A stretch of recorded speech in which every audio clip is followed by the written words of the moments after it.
CMI is essentially very easy to use. The menu system is just any particular function is just a couple of clicks away. It shortens the distance between inspiration and getting the track out. So the machine doesn't get in the way of what you're trying to do. A lot of the Fairlight, a lot of the CMI sound came from the primitive nature of the hardware. So the first two series were 8-bit for a start, although you know, the guys used the highest grade componentry they could find at the time. 8-bit converters just weren't very good, you know. So there was the inherent limitations of the hardware, and to make it do what they needed it to do, they had to jump through all sorts of hoops to make it sound half decent. So they had, well, first of all, the way that it transposed the sample, it actually just turned the sample clock up and down.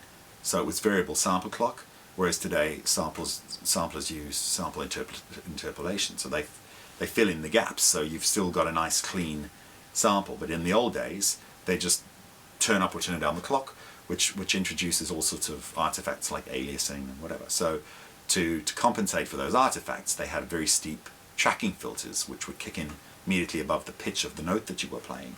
That introduced even more artifacts. Those filters were analog, which introduced even more artifacts. Every voice in the machine was on its own independent voice card, which was full of analog circuitry. So the voices sounded different. So there were a multitude of factors that were to do with the primitive nature of the technology on every level that introduced all of these artifacts that actually gave the machine its own sound. It gave it the character. Of course, now that's what everyone wants to try and recreate. So our challenge was, this machine's at the moment it's completely digital, and so our challenge was to recreate that traditional CMI sound in software, and we've done that fairly successfully. We have a feature called Goodness, which is a combination of bit crushing, aliasing, noise, distortion, and that actually emulates the original CMI sound fairly successfully. But we're actually working on a hardware upgrade to this for the purists, which is an analog filter board. So for those who really want analog filtering, we're going to be able to offer that quite soon. So you'll be able to choose whether you want to feed the signal through an analog filter or a digital filter. So yeah, so basically we have all the options available. You've got the digital recreation of the original, or you can actually use the analog filtering as well. It's up to you. So we asked a lot of users of the original machine, what do you want in the new one? They all said things like the page R sequencer, and you know, we want sampling, but obviously we want more sample time. So we have 3 gigs of sample RAM in this machine, as opposed to whatever the Series 3 was 128K or something like that. And you know, one of the areas that we really wanted to try and push was the synthesis. So obviously you have the sampling, and it's vastly expanded over what you could do previously. We can be playing 24,000 samples simultaneously, whereas the old machines could only do 16 or something. But the synthesis side of it has expanded a lot as well. So the original machines had various forms of additive synthesis, and we can do that as well. We do it in a slightly more sophisticated way. We can generate, you pick a fundamental frequency, and it'll generate all the partials for you, up to 100 partials or 18K, and you can go in and you can draw your own amplitude and pitch envelopes for each partial.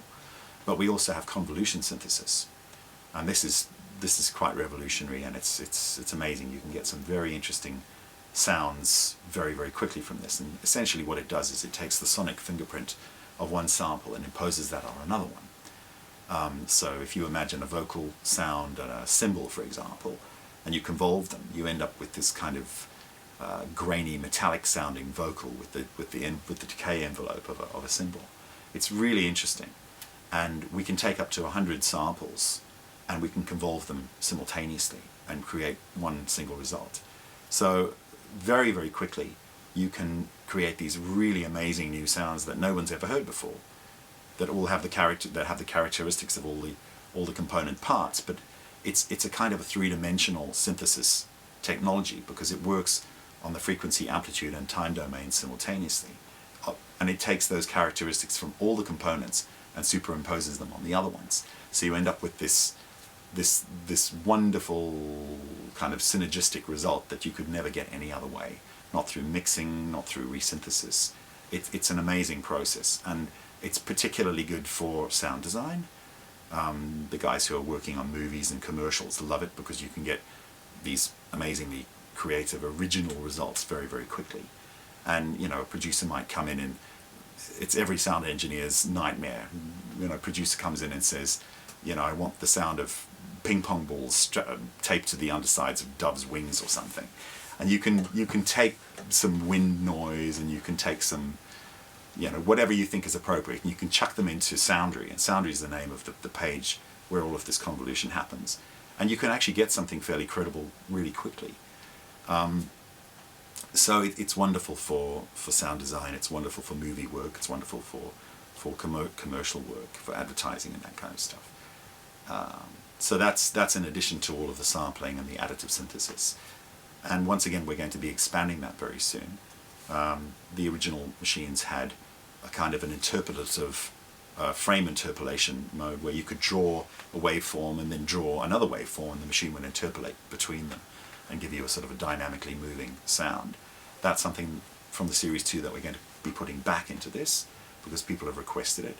We're also going to be doing resynthesis. So we'll be able to take a sample, feed it through a fast Fourier transform, and then give you access to all of the partials, which you can then manipulate individually using envelopes. So that's all coming soon in the next release of software.